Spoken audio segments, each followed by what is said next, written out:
Como disse Voltaire, se os homens engravidassem, aborto seria dado em igrejas ao som de canto gregoriano. Seria celebrado em encíclicas. Se os homens menstruassem, escreveu uma feminista, seria um ponto de disputa entre eles. Eu menstruo 1 litro, eu 2, eu sou mais macho, eu 3,5, fácil, sem tirar de dentro. Como esperado, né, meus amigos? O Leandro Carnal, ele é um filósofo muito inteligente, eu não nego, mas quando ele aborda questões de gênero, ele sempre tem que dar aquela lacrada e falar coisas que sempre ignoram todo o contexto. Beleza, eu vou dizer algumas razões pelas quais eu discordo dele. A gente sabe que os homens, por exemplo, que são enganados e têm que registrar filhos que não são seus, muito frequentemente são obrigados a arcar com as despesas e pagar pensão, mesmo sem ser os pais biológicos, né? Então ele diz aí como se o homem pudesse abandonar a paternidade a bel prazer, e a gente sabe que não. E muitas vezes esses homens que pagam pensão socioafetiva nem têm direito em ver o filho, são vítimas de alienação parental.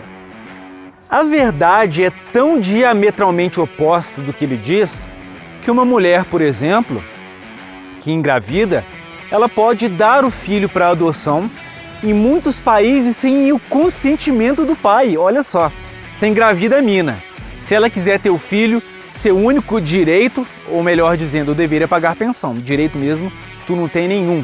Mas se a mesma mulher que diz a pensão é direito do meu filho, quiser dar o filho para adoção sem o consentimento do pai, não só pode, mas em alguns governos feministas, como na França, eles estão colocando berçários fora de hospitais para que a mulher possa desfazer do próprio filho sem que ela sofra algum tipo de preconceito social.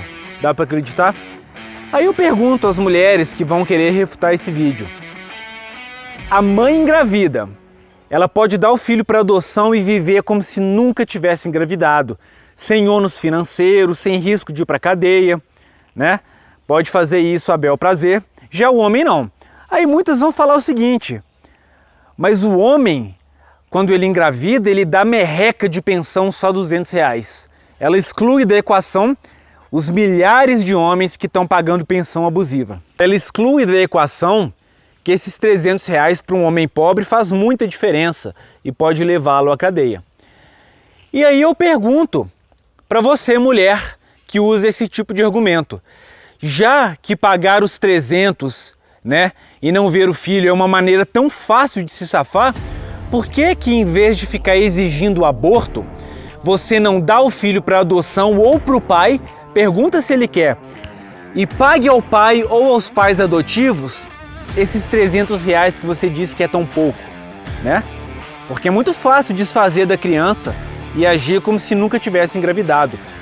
Dê o filho para adoção, mas pague R$300 por mês, tá?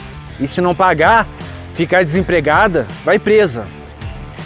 A situação é tão absurda que em New Hampshire, 30% dos pais pagam pensão para filhos que não são seus. Conseguem perceber que a única coisa que um homem consegue fazer quando ele engravida uma mulher é justamente não se safar da paternidade e não se safar apenas do dever de dar dinheiro, não tendo nenhum direito assegurado? Então essa fala é uma mentira do início ao fim. Feministas, se vocês acham que o filho do seu ventre é seu para você decidir se deve ou não abortar unilateralmente, então se o filho é seu, o dever de pagar também é. Não exige a pensão dos homens. Ah, mas ele fez, ele tem que cuidar.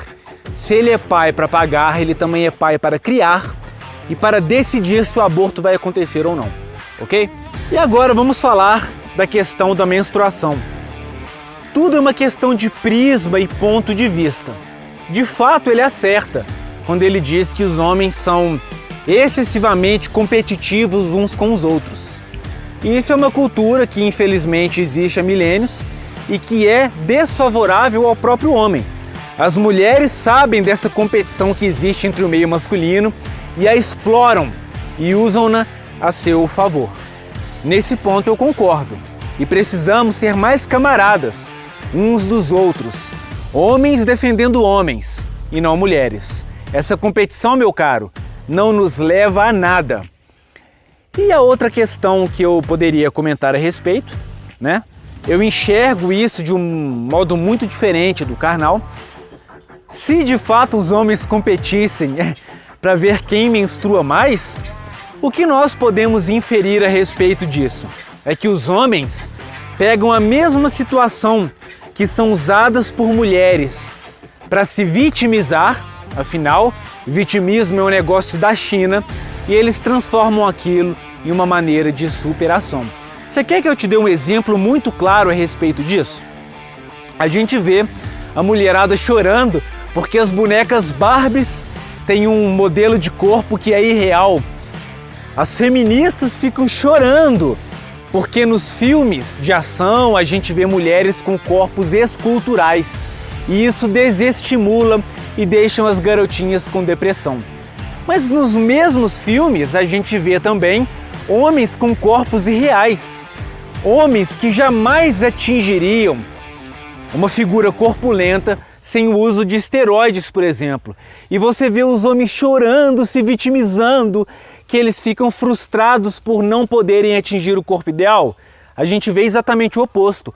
Os caras usam essa galera como força motriz para ir na academia, puxar ferro. Você consegue entender como a mesma situação serve de alento e superação para o homem, mas para a mulher serve para elas ficarem aí fazendo o que elas sabem fazer de melhor, que é choramingar.